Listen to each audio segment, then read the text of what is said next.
All right, welcome back to Energy 101. We have Brittany Devlin from DOB Ai, and she is back in the studio because we had her on about a year or two ago on one of our umbrella podcasts, Energy Bites. Her, John, and Bobby got into the dirty details about the grid and lots of other stuff that I only half understood. So we're here to kind of tackle that back in a more dumbed down way, hence our slogan, and really get to know the grid and how, like, what turns on our lights, what's going on. And I want to kind of like build out the whole pipeline basically and get into, the good, the bad, the ugly, and maybe like some advice and tricks and stuff like that. So sounds good.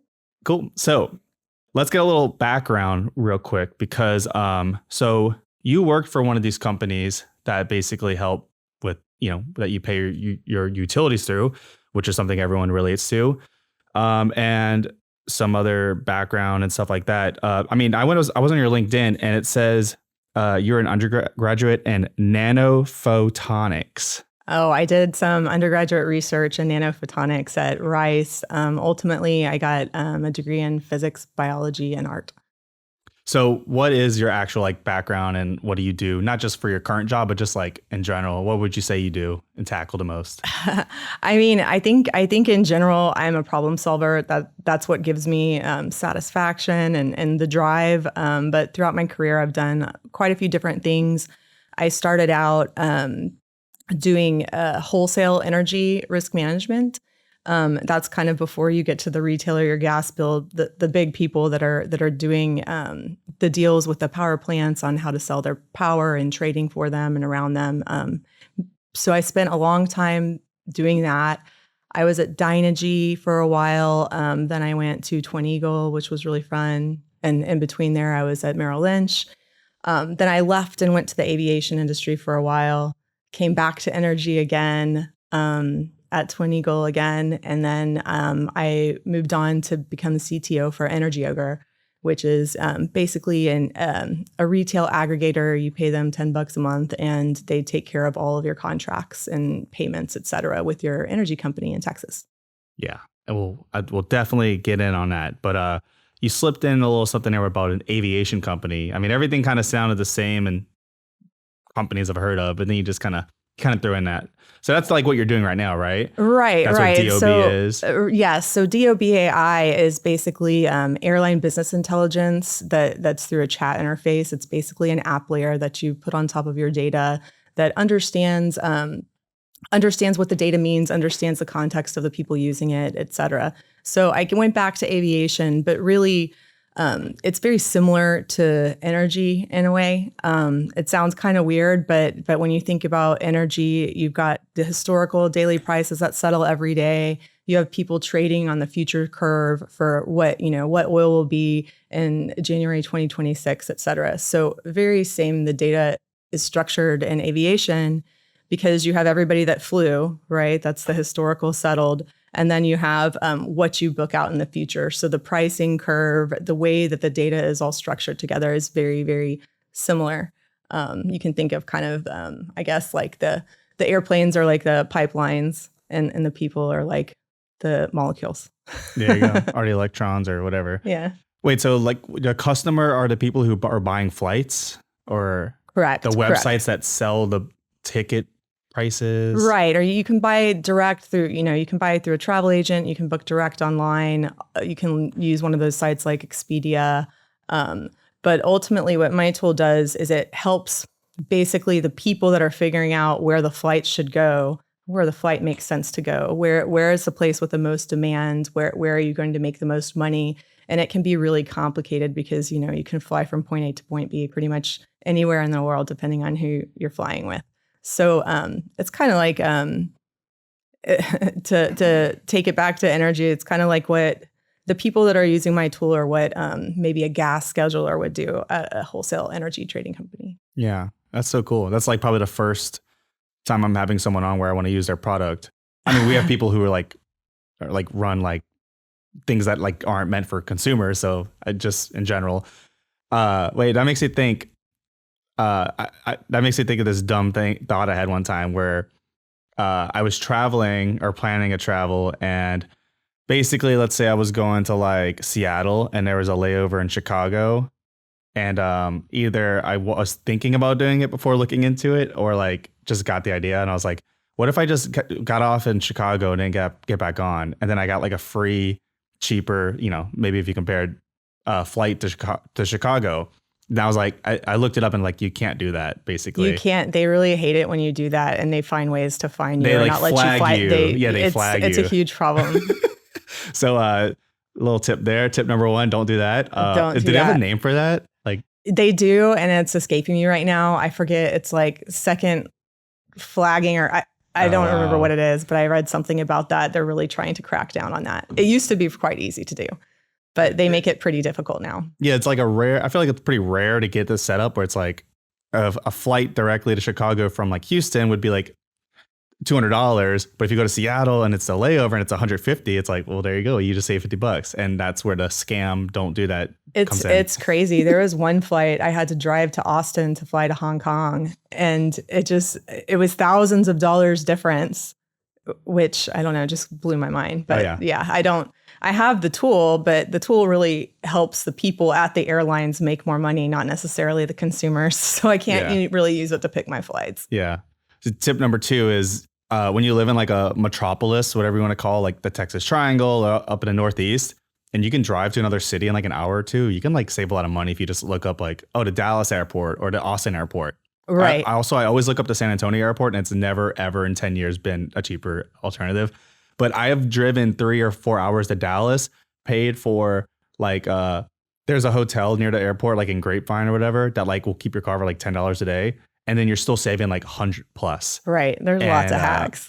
But that drive, when you get off the flight and then you have to drive 4 hours home, it's like, why did I do this to save $100? It's the worst, especially, living in Houston where you can get a direct flight pretty much anywhere. Yeah. But those are harder struggle days. Yeah. Anyway, let's get into some energy talk. Let's see. There's so many ways I wanted to take this today. So I was listening to you. You were talking about being part of Energy Ogre, and then John, who was hosting the podcast, said he uses it as a customer, and it kind of reminded me like, and I just moved back here to Houston. I've been here since July, and I'd kind of been out of the city since like COVID. And there's billboards everywhere about like save energy. We don't charge you at night. We don't charge you on the weekends. And I'm like, and I get it because like, your energy use is kind of like lower. So like, it sounds like a legit thing if you just use logic, I guess. But something about it kind of gives me like scam vibes. Some of it makes me think it's not worth it. What are those billboards? And we don't have to name any companies, but go ahead if you want to. I mean, any of them, any of those, anything where you're not paying a fixed energy rate and they're always making their money somehow. There's probably some caps. There's all kinds of small little phrases at the bottom of that kind of tell you how you're going to make up for it. So usually, at least now and for a while now, a fixed rate energy plan is what you want to be in. Like once a month, I pay a gas fee and an electric fee, and the gas fee is always super cheap, and then the electric one is always scary and high, especially during the summer. So, and I feel like if you plot it out, it kind of like plateaus in winter, or like goes down in winter, or not, plateau means flat. It goes down in winter and up in summer, right? Because like the AC is like the most like sucking your energy. Absolutely. Everything's a lot hotter. You're using a lot more energy. If you're not on some sort of a contract, you should be on a contract because it can even out the prices you pay. Even when you get into a contract, the month that you actually get into the contract can absolutely affect what you're going to pay in the future. So that's why I always liked Energy Ogre. I've always been a huge fan. Long before I worked at the company, I was a customer, and I'm still a customer since I left the company. There's really nobody like them that's going to take the fiduciary responsibility of their customer into account. A lot of other people that do something similar, they may make certain deals with certain energy companies, so they're going to push you into that plan, whether it makes sense for you or not. At Energy Ogre, you're always getting the most cost-effective plan, and there's people looking out for you doing it. No special deals or anything like that. So I trust them. I don't think there's anybody that does quite what they do.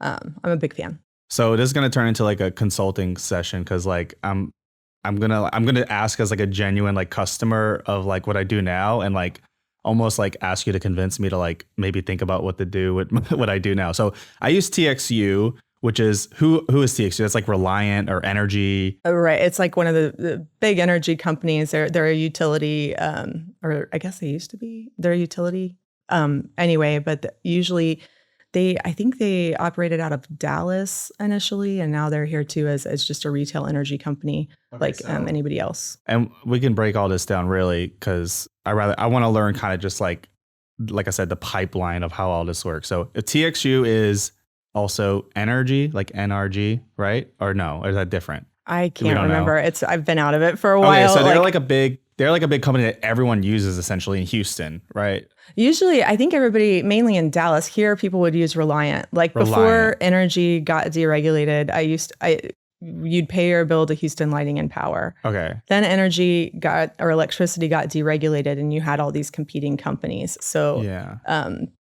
NRG, Reliant, all the big companies, they may do a million different things, but they probably have spun up a retail electricity company that can compete in Texas. And so it's a separate arm of their company than the rest of what they do. So there's a lot of people competing to do this. And that's why you see all of the billboards, all of the flashy signs, Matthew McConaughey, whatever. Those are typically, octopus. Yeah. Or Griddy, everybody's favorite. But well, they're actually like they're like been sued, right? Like they're like, oh man, well nobody was ready for. They've actually, I think, outlawed the contracts that they were offering. So there's lots of people to choose from. There are lots of gimmicks that it's really hard to know what that actually means unless you're really going to get out your magnifying glass and your calculator. But typically, the prices can be somewhat competitive with each other. But in the end, a fixed price rate is the safest thing possible. I feel like I'm doing the most surface level thing, which is using like just one of these big companies where I didn't do anything special. I just gave them my information and then I pay on time and my lights stay on, right? Right. So what are like some hoops that you can jump through with these other companies? Like, do you put in more effort or is it the same thing? Am I just like an idiot and should just switch now? Or is there like some kind of hiccups? I mean, it's going to be really hard to stick with one company and pay the cheapest price all the time. Maybe they have some intro offers or something like that that you wouldn't have access to. At the end of the day, if your electricity goes out, that company that you're paying your electricity bill to has nothing to do with it, right? It's the local utility that's going to come and fix the power lines, et cetera. So, I mean, customer service, if you're somebody that calls customer service a lot, you can look at Power to Choose and find the people with the best customer service rankings. Like that's really the only interaction that you're going to have with that company you're paying the bill to is let me update my credit card or asking about your plans or something like that. But they can absolutely not help you and are no more dependable with putting the electricity on in your house than anybody else. Is there like monopolies? Like, cause like you go to a house or a rental or whatever, and like you're locked into like the internet, right? Like AT&T loves to do that, and Comcast, they're all known for being super evil. These private companies that somehow like, oh, you live at this address, you can only get them. And maybe it has to do with like the wire, because like the wires are physically in the ground, and they don't have like a different company. Yeah, I mean, so it's not like that. Basically, nobody's going to take. Nothing changes. When you change your electricity company from one person to the next, there's no infrastructure at your house that is changing. They're not having to route something differently. You're still getting your electricity from the infrastructure of the utility. So some of those charges on your bill are actually the utility charges to pay for long-term things like transmission lines, et cetera, for the grid. And those are those charges that you can't really, they're the same throughout all the companies. It's like being taxed by private companies in a way. Right. So I would say there's not really a monopoly. It's kind of the opposite. There's so many different people competing for your business here that it does make the competition does make it to where you can find a range of rates. And if you do your research, you can find the cheapest one. Right. That's where the research comes in. That's where the aggregate companies like Ogre come in because it's set up like that. I mean, imagine if the internet was like that, where like AT&T and like 5 other companies all connected to your house and you could just switch to whoever's like running the fastest that day. That's like some kind of dream scenario. I mean, there's got to be places in the world that do something like that, maybe. I'm sure there is, but I don't know. If you want me to, I'll convince you very quickly. I'm a huge Energy Ogre fan. To me, I've worked there. I've experienced my bill being cut in half when I first started with them.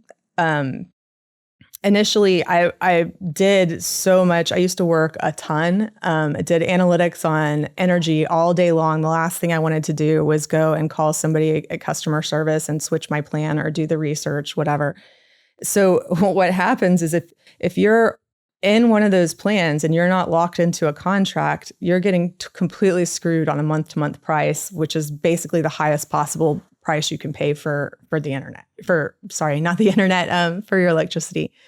So to me, Energy Ogre was $10 a month, and my time, I hate being on the phone and on hold with customer service, setting things up with Energy Ogre. You're so unique. You give them $10 a month, and you give them your credit card information and everything that they would need to sign you up, and then you're done. They start immediately hunting for the lowest price for what your usage is, because they take that into account too. That can change which plan to put you in. And you never have to do anything again. I have mine set up on autopay. The only thing I think I've only had to contact Energy Ogre when I didn't work there maybe once or twice, when I forgot my password and needed to update my credit card or something like that. But other than that, it's just you kind of kick back and let it work for you. So to me, I mean, I don't know what your time is worth for you, but $10 a month, $120 a year. Now you don't have to jack with it again. So if I'm paying like $500 on a brutal July and I switch and spend $10 that month, but they get me down to $300, right? Right. So I end up paying $310 over $500. So like that's the simple sales pitch right there, right? Exactly. And I would say that most people that come to Energy Ogre experience a significant reduction, right? Because there are different things. There are different strategies that they can use to get lower prices. Yeah. Okay. I mean, that sounds too good to be true, but I'm not trying to like it's turning into a commercial now, but I will legitimately go on a website this week and look this up. So I don't know what to tell you. It's just one of those. Like... You should absolutely. And I have to say, I do not work for Energy Ogre. I'm just a big fan. So yeah. And I literally spent over $500 on my electricity in July. So how big is your house? It's a 3-story townhouse, 2,000 square feet.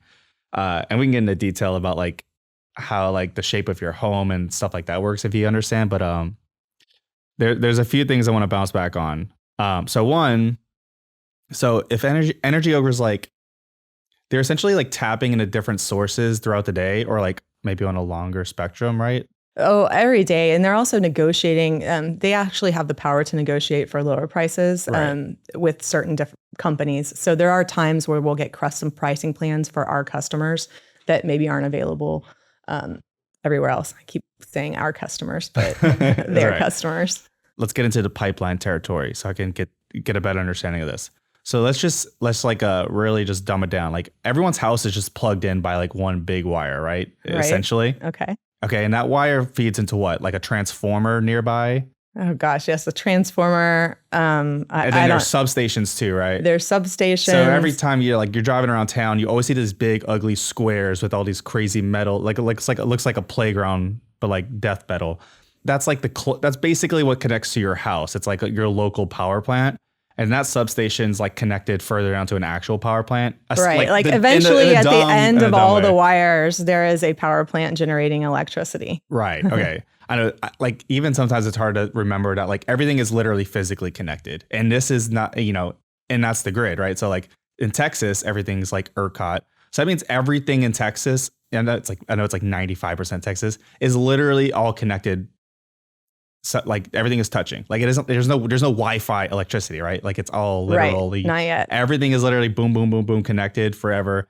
And then you think of like the two big grids, like the East and the West Coast, like you're talking about thousands of miles of just shit that is spiderweb together. Well, they're all connected. Actually, Texas is the least connected from all the grids. And when people joke about Texas seceding, or maybe they're not joking, we could manage most of our power. I think El Paso or somewhere around there, there's like a small connection. There's maybe a couple of connections to the rest of the grid, but this grid is very much self-contained compared to everything else, because even the East and West grids are completely intertwined. Right.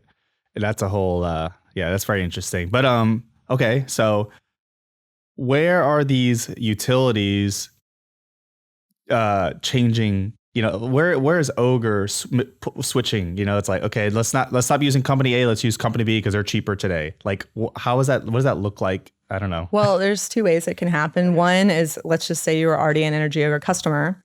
Energy Ogre puts you into a contract. They're always going to put you into a contract unless the prices are so high and they're waiting, maybe. But almost always they're going to immediately put you into a contract, whether it's 6 months, 9 months, 12 months. Sometimes they'll do 2 years. When they see, one, your energy contract is up, it's expired, right? So you're at the end of the 1 year, right? Energy Ogre goes and it looks at what the prices are now. It looks at what your usage is, and regardless of what other company you're with, it will choose the most cost-effective price for your usage and place you in a new contract without you having to do anything. How often can the contract switch? It can switch quite a bit. It really depends on the market. One thing they do is sometimes, because the term of your contract is also going to directly impact the price that you're paying. So sometimes longer term contracts can be cheaper. They might put you in a longer term contract and then break that contract once the prices go down and enroll you in something else. Those are some settings that you can set up when you enroll, like how much are you willing to pay to break a contract? How much money do you need to be saving, right? Are you okay with paying $200 extra in a month if you're going to save $1,000 a year or something like that? So those are the things you can set up. And so they'll break your contracts and take care of that for you as well.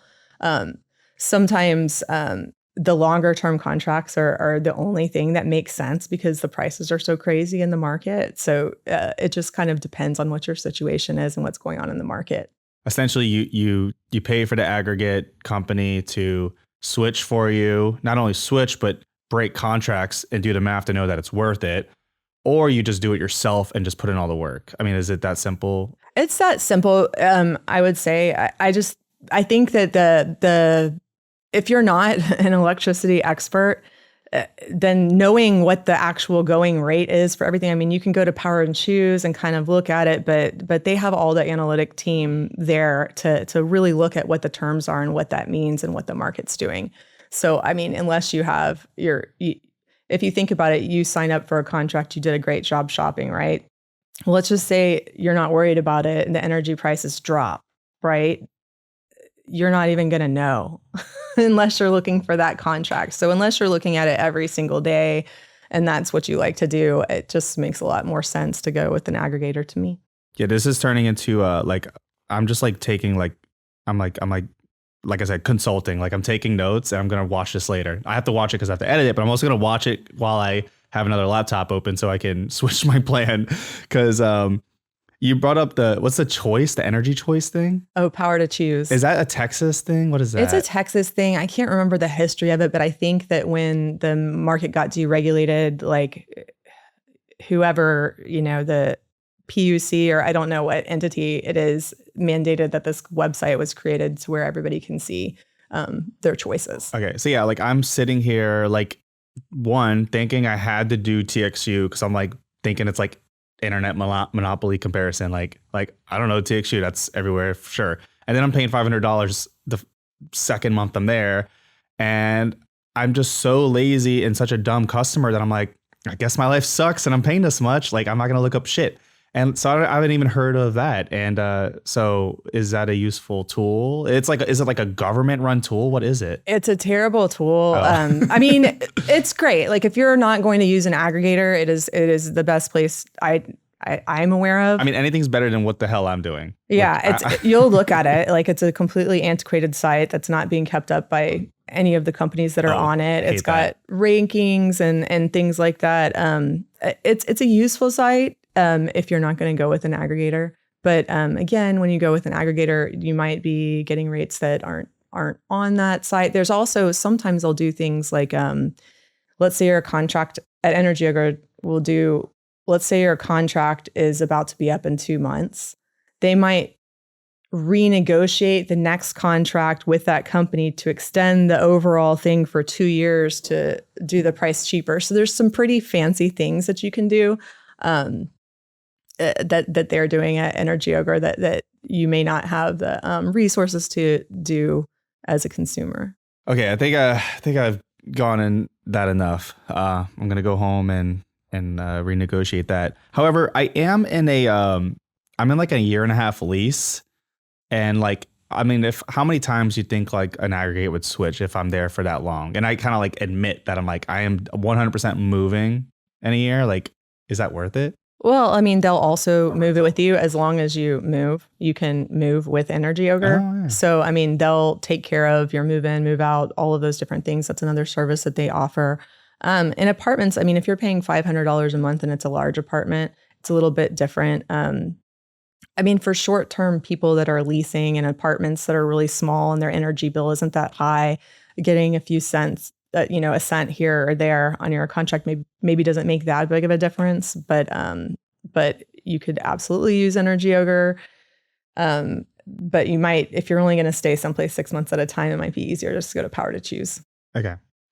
Now let's get into this. Maybe the deepest we'll go, which is the energy mix, right? That's fueling everything for our houses. So, you can look up on the EPA or whatever the site is where it shows you the daily mix, and you can see Texas. You can maybe even see deeper, like counties and cities, right? I'm not sure. What, like, how is the evolution and timeline of all that worked? There's issues or benefits with renewables being kicked in. Texas is, I feel like, a very interesting state. It has a really healthy mix, a lot of wind, even a little bit of nuclear and stuff like that. And then, I understand, but like maybe let's, there's days, where solar is used heavily or solar is barely used. Obviously, it's not being used at night because the direct, battery storage essentially, which if we were to pretend like no one knows what that is, which should be a lot of our listeners, how does that work stuff? So how does the energy mix go from its source all the way to our homes, and how does that affect utilities and stuff like that? I think overall having it goes the power plants, the infrastructure that are set up by the utilities to your house. That's why the utility is the person, really. Like, you don't get to choose your utility. That's just who it is, right? You can choose the other person. That's why really, like, going with one company versus another because of their reputation maybe like is not a thing as much. So companies are out there being like, we use a lot of renewables, but it doesn't matter. I mean, there's people that say they do 100% renewables, but unless they own the plant, which they don't because they're a retail electricity company, you can't really tell. What they can do is they can do things like they can buy environmental credits that maybe a solar farm might sell to them to offset the bad energy. But at the end of the day, none of these electrons are tagged and you can't really see where they're going. Oh, that's interesting. Yeah, because if everything's coming from a wind farm and it's like, oh, obviously it's all renewables, it's going to some conduit that's mixed with natural gas, even coal, right? And then that's going to something else, and that's going to your home. So it's like it doesn't matter. But like when you're paying for green energy in any way, you're probably it has something to do with them supporting the renewable energy companies. But the mix is really interesting. Because for a while, I don't know, did we surpass, I know we did in growth, we might have surpassed California and solar, I can't remember, but we're up there with California and solar and renewables in general. And when I was last at Energy Ogre, it was just before we brought all the batteries onto the system. So in California, they have what's called a duck curve, where the energy demand, because they were so heavily reliant on solar power, as soon as the sun went down, the demand went crazy. And So that's a problem they've dealt with for many years there and had blackouts and stuff because of that. Well, we were almost looking like we might get there in Texas, because the solar is great when the sun's shining, but when it's not and the sun goes down, it's a real problem. So even those hours that are the most expensive for the electricity throughout the day are usually like when you're at work and everybody's got the air conditioning and the lights on, et cetera. Those used to historically be the most expensive hours in the day. But then it started moving to the last hour in the day where that switch from when the sun goes down became a really, really volatile, expensive hour, and a lot of risk for the wholesalers to manage. But now we've brought so many batteries on. So what the batteries do is like the solar power, it basically stores that energy and deploys it when needed. So that's really helped us smooth out our curve. And I believe we've brought a ton of batteries on our grid in Texas. Yeah, that's something people don't realize is that, again, going back to like the spider web of the grid, like everything's connected and it's fed in essentially live. Like if you're running off solar, you're running off that fresh solar. Like those rays hit that solar panel hours ago, or like essentially, right? Right.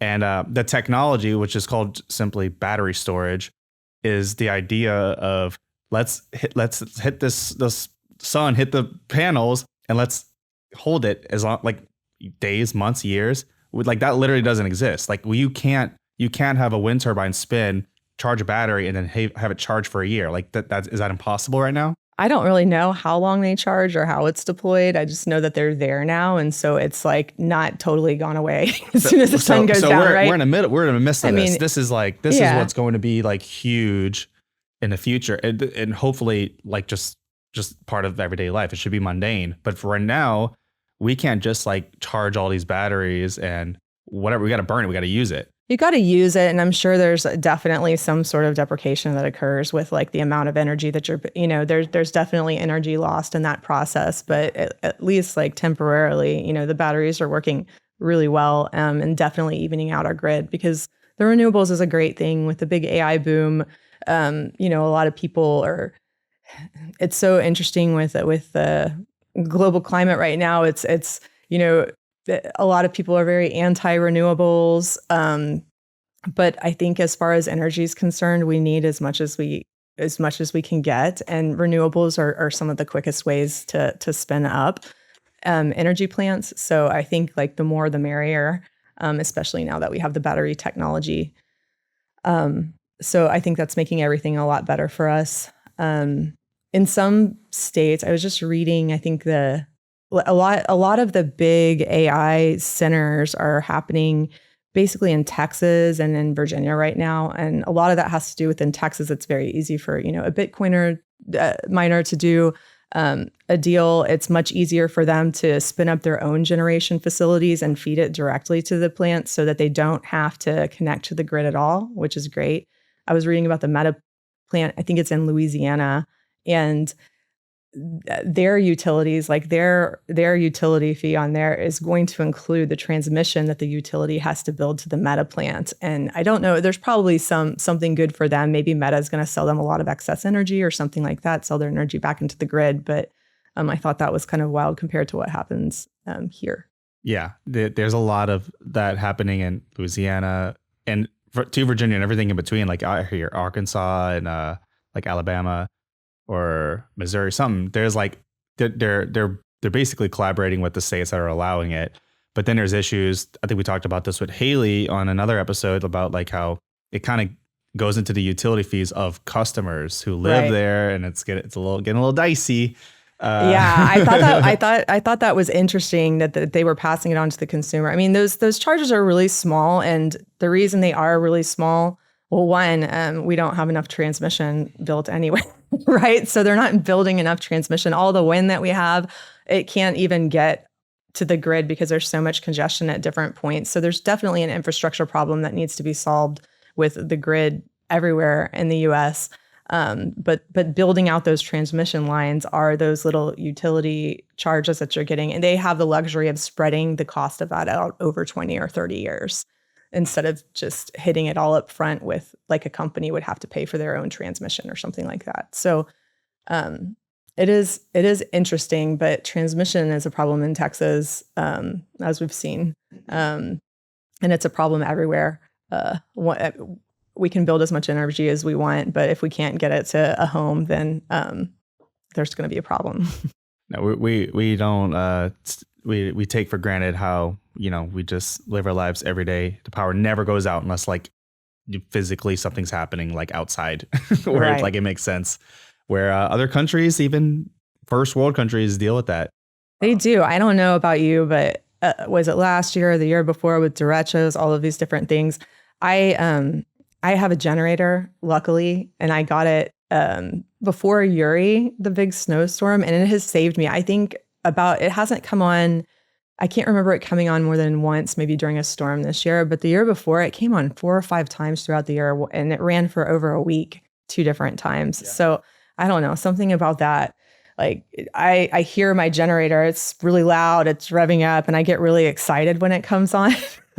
But I think about I go outside and I see all the streetlights are out, everything's out, and I think about like, how is this happening? Why does the power go out all the time here? Yeah. Well, that's in Houston. In Houston. Yeah. Houston, I guess, is a little screwy, but I just moved here. And I have noticed it's a little more stuff like that happens, but it's usually storm related. So it's usually storm related, hurricanes and what have you. Yeah. Let's talk about natural gas fueling most of things, right? So like most of the mix these days is natural gas, and it has been increasing since the shale revolution and stuff like that. And there's basically something y'all were talking about on Energy Bites about, gas prices, like just from the wholesale point to the utility companies, affecting how they charge, the basic customers and their electricity. Like, how is all that tied together, and what's kind of going on with that? Well, so Houston, Texas in general is mainly natural gas. There's different mixes throughout the country, but natural gas is our big thing here. So the natural gas is supplying the power plant, right? The power plant is buying that natural gas on the market, the wholesale market out there. So that price that they're buying to run their power plants and give you power it's always had a really strong correlation. The natural gas price with what you actually pay on your electricity bill. So as the wholesale natural gas prices go up, you can also see that your energy prices go up. And when it goes down, vice versa. It seems like that correlation has been not as tight as it used to be. It's still there. I haven't really done the research on it in the last few months. I haven't been at Energy Ogre for about a year now. So honestly, I haven't really looked at it since then. But the correlation's starting to break apart a little bit the last time I heard. And a lot of it has to do with the Bitcoin mining and other different forces at play. But it's just kind of crazy to me because the price is still not that high. When I started out, so natural gas prices has been around $2 or $3 for, I don't know, years and years and years and years, a decade. I'm not sure how long. It can be volatile during storms and in the winter, but the long-term pricing hasn't really shifted that much compared to when I started in the industry. It was just after Enron collapsed. And I remember natural gas being like $7, $8. They were negotiating something at a company I was in with their credit facility to be tied to $12 natural gas.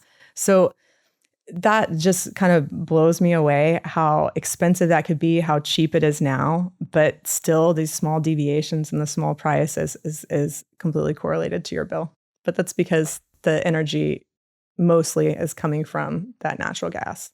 Yeah, it makes sense. I mean, they pay for the gas and then they distribute and profit, based off their price. But why are they kind of offsetting it? Are they kind of getting scammy? Are they trying to take advantage of something or? No, I mean, the natural gas is very, very heavily regulated. There are all kinds of deals that are affecting the market. A lot of it has to do with how much gas they have in storage, what they have to pull out. Was it an extra hot summer? Do they have too much gas? So when they're actually storing the gas, that has a big, big impact on what the natural gas prices are. So you can see the summer months and the winter months, even the contracts that you have, when they're coming up with what your fixed price is for a full year for an electricity contract, they're factoring in that the natural gas is expensive in this part of the year, cheaper in this part of the year, and They evening have it to out like to one rate. predict basically. Absolutely. Okay. And why exactly do they have to, like, why can't they just like open the valve, close the valve? Like what's going on behind the scenes there? Why it's not that behind the easy? scenes, so somebody actually owns that gas. The gas is all sitting in storage or, underground, wherever it may be, right? So somebody owns that gas. They have made a deal with somebody to purchase the gas, right? Like a company like I used to work at for Twin Eagle. I'm going to buy the gas from these people that are gas producers, right?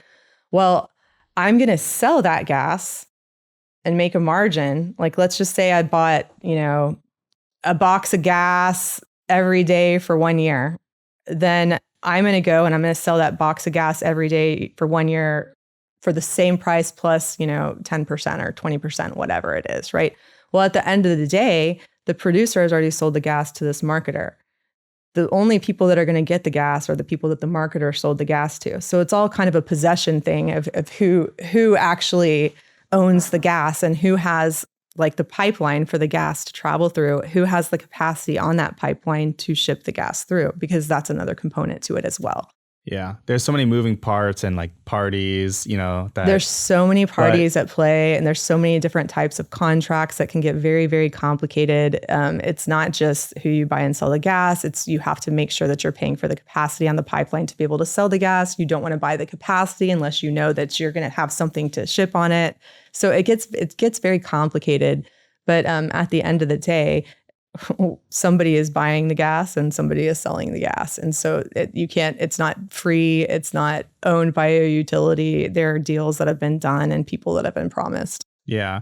But it's all better than like the other solution, which would be state-run energy, right? Like that's what Russia does, right? Like everything's run through Russia and like it's like one company and it's like probably organized at less moving parts, but then it's Russia. It's Russia. I mean, it is.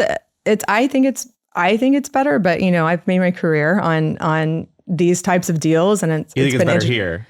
I like it here. Oh, right. Well, like I'm just assuming it's like the state-run thing isn't the best way, but is there like a middle ground? Like, should the government be involved?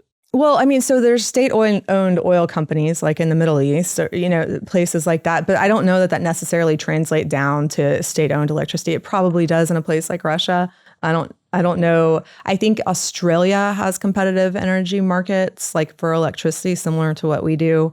But yeah, I mean, as far as I guess the question that this kind of calls back to, which I don't have an answer for, I haven't done a deep dive on it or thought about it, but did we actually do a good thing by deregulating the electricity market in Texas or not? Has it stimulated competition to keep prices down, or is it just everybody just tacking things on and we're actually paying more?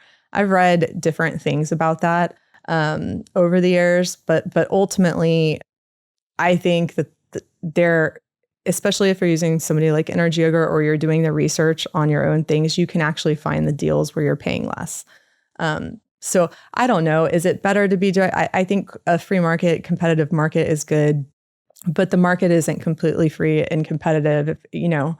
Not that I think having the utilities, which that's not free or competitive, it's a government utility that's doing the power lines and the natural gas that we have, having that infrastructure there and the oversight and everything that goes into that is probably a really good thing, because when your electricity goes out, you don't have to figure out who to call. Like it's one person. It's kind of a very necessary thing. So I don't know. I don't know where I sit on the competitive energy thing. I think that you can get ahead if you do your research. I had to hit you with the psychological stuff at the end there. I mean, just like most things, the free market, the free country, America, baby, like that's the way. It's usually the right way to go. We usually do things pretty good over here. I think so. Okay, let's end it with I guess rapid fire questions, which I've never done here before. But I just basically want to get some ideas or tips about getting that goddamn electricity bill down. So you can answer them based off just personal experience, professional experience, whatever. And let's see if we can like figure some of this stuff out. Okay, so basically there's some generic stuff like the bills are higher in the summer and the bills are lower in the winter. And that's because the AC, right? Like, Right. Yes. and like, so I use TXU and it says where my mix is going. And it's literally like 95% AC. And then like even like lights don't even do shit. Like lights are super efficient and like don't even take anything. And like unplugging stuff from the wall doesn't even seem to really matter. It does. I mean, it just kind of depends. Unplugging stuff definitely matters. It all adds up. Using the eco thing, like your water heater, believe it or not, has a big impact on it. Your washer and your dryer, using eco-friendly settings, that does totally matter. Turning your lights off does matter. All of these little habits can build up over time. Making sure that you have all of your windows, your ceiling is good on your house is another thing. You've got good insulation. I want to break. This is actually the little things I want to break down. So, like if we're talking like appliances, like fridge or dishwasher, stuff like that, like they have eco modes. Usually, that's usually like an actual good way to go. What do you think? What are the machines actually doing to be more eco-friendly? Like they're not using as much natural gas in the heating portion of their cycles. And how does a natural gas? Because you pay gas. You pay a gas bill to heat your water in Texas, at least. You do. So let me walk that back. Yeah. Because I have a gas dryer. If you don't have a gas dryer, it's going to pull more electricity to make it hotter. And by the way, gas dryers literally have fire in them because I had to fix it one time. Oh, really? My dad taught me, and they pulled out the bottom, and there's literally a flame, and then it lights coils, and then the coils get hot and heat, and that's how gas dryers work. So there's like an actual like fire or something that's like making the coils hot, which is But now we have electric dryers that don't do that, and I don't know. And we all know, like when you like a heater, like electric things you plug in, like heaters are like super inefficient, right? So right. I don't. Yeah. Sorry. Continue. No, I don't. That's all I got. And then like refrigerators, like they're not like always running 100%. They idle, right? I mean, I guess. I don't know. I've got to go back. It seems like they'd have to constantly be doing one part of it. I don't remember. Yeah. Because like my appliance, it didn't like on my mix, it's telling me if it's accurate. It's like the appliances really don't suck that much either. So they don't totally. I mean, but the only reason they can tell your mix, like my guess would be, I was actually listening to this true crime episode, which was so interesting, and it was real. They found basically who the killer was because the question was all like, well, who washed the clothes? And they could tell from their electricity usage what time the dryer came on, because it'll do like a little pop in your usage, and they could pin the person at the house washing the clothes because of that change in electricity. So on the bigger appliances, you're going to see the blips in the usage. We have Smart Meter Texas here, which it's a data repository of your electricity usage every 5 minutes of every day for everybody. It's pretty cool. So they can see and look at your usage patterns and see those types of things. But for the smaller appliances, it's not going to be able to tell you whether you unplugged or plugged something in.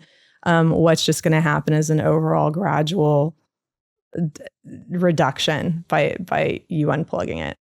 Unless you can plug everything at once. Yeah, I bought a battery generator, Mm-hmm. and it's really cool because when you plug things in, it tells you how many watts you're using, and so like I could plug in a TV and turn it on, and it'll say like 30 watts or whatever, and then if I turn it off, it might say like 2, right? So it's like idly using power being plugged in. So I love having the idea of like, it'd be so cool. I'm sure they exist, I guess, but like just a little handheld thing you can hold and just like plug shit in and be like, oh, like, wow, this is drawing so much. Or like you'd have to like be able to plug in something like a dishwasher and be like, well, let's see how much this uses. And like, let's compare models and there's like YouTubers that make videos off of shit like this. And like, there are things. I have something installed in my house that I don't use because it didn't work very well, but it's basically this coil that goes around all of your electricity box, and it's supposed to be able to tell you like what's using what. It's a great, very cool idea, especially if you could. The reason I have it was working at Energy Ogre. We're trying to figure out different ways to like if we could control people's appliances. Like, could we shift the hot water heater down to half? Do these different shifts and change their pattern of energy usage. But yeah, they have things like that.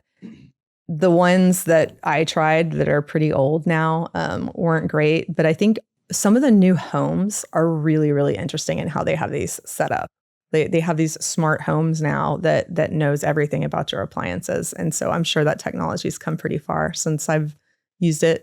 It's almost like a hobby, like just like learning how shit works, right? Like it's like people nerd out about their cars and they can take it apart and put it back together. Like, why don't we know like these basic things about our own like home and things we pay for, you know? So it's not even like a niche. Like it should just be something we know and like learn in school. Like, damn. It definitely should. But I mean, at the end of the day, who's going to pay for, like, I guess you would pay for it to know these things about your house and somebody would make money from that. But it's a very complicated problem for that answer, I think. Yeah. A few more things. Windows you were about to get into.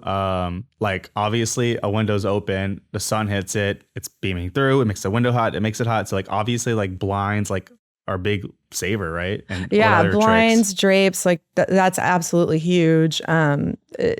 Turning your, adjusting your thermostat differently when you're not there is good as long as it's gradual.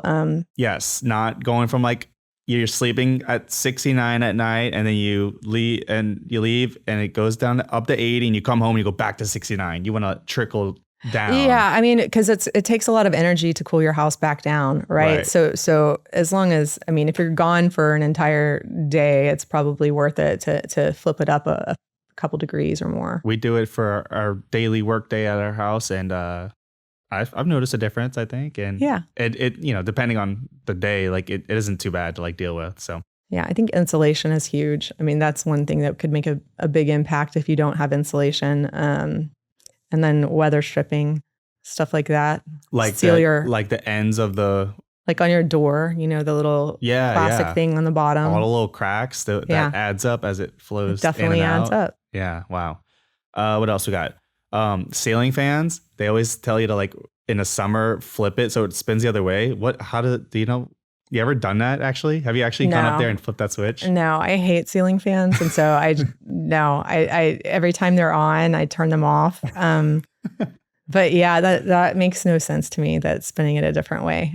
Maybe there's something to that. But it's like one of those mom myths, but they all literally have a thing on it where you can reverse the flow. It's like, I guess it's supposed to get the hot air to rise or lower. So if you want the hot air to not rise, it spins the other way and pushes the hot air down. I think guess that's what it is. Because the flaps are angled. So it's more of like a winter thing.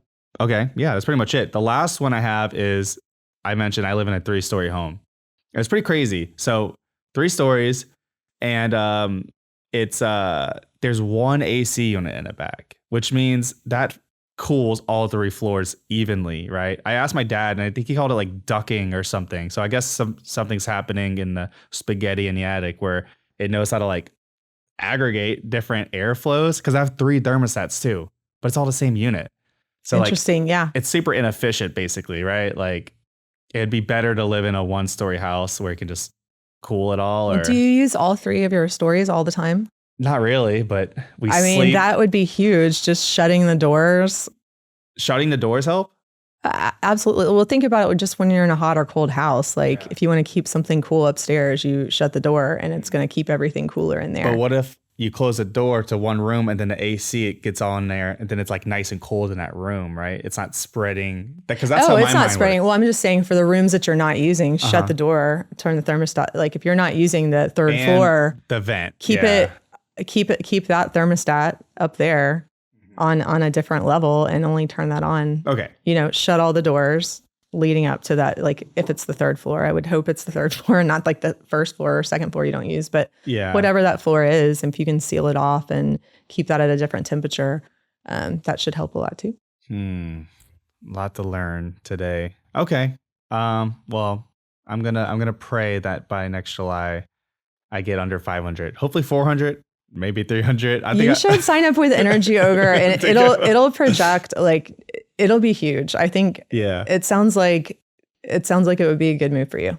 Yeah, I'm just over here spiraling. Like just do it. Like cope. You should do it when we're done. It's so quick to sign up. Yeah. It's so easy. Just give them the information. Definitely sign up for autopay too and just be done with it. Okay. Is autopay you work, that's what you did on that side, on like the tech side, right? You worked with like, did you work with like auto pay and like it's well, like besides like it being easy for the customer to just set it and forget it, like what does the company think about auto pay? Well, I mean, With auto anything? pay, well, I mean, it's one service that we offer, right? Like let's just say somebody always auto pays their bill. They don't want to go and if you're that person and you're not handling it through Energy Ogre, it's much easier for us to do the auto pay and everything for you when we do the enrollments, et cetera. But it's also an extra thing to do. You can not do auto pay. I just like it because it's less for me to do. I haven't seen, I don't look at any of my electricity bills. I see it, the charges coming through. Some people give you discounts for auto paying. Yeah, it's great. So that's all legit. No matter, like, not even talking about energy, it's like any company, basically auto pay giving you discounts, usually like safe and a good way to go if you can. I think so. I mean, if you can and you're not worried about like, I'm I need to wait another week. Well, I think the other thing with Energy Ogre is that my bill dropped so much and was less unpredictable. I mean, it's still higher in the summer and lower in the winter, but it was less unpredictable. So it got to a number that wasn't so scary when it came up. Okay. All right. Well, we learned a lot today. Close your windows, sign up for auto pay, and just try and think about stuff. Don't be me, and just pay your energy overlords. You know, put in some goddamn effort and save some money. Save some money. Make it easy. Hit the easy button. All right, Brittany, thanks for coming on. All right. Thanks.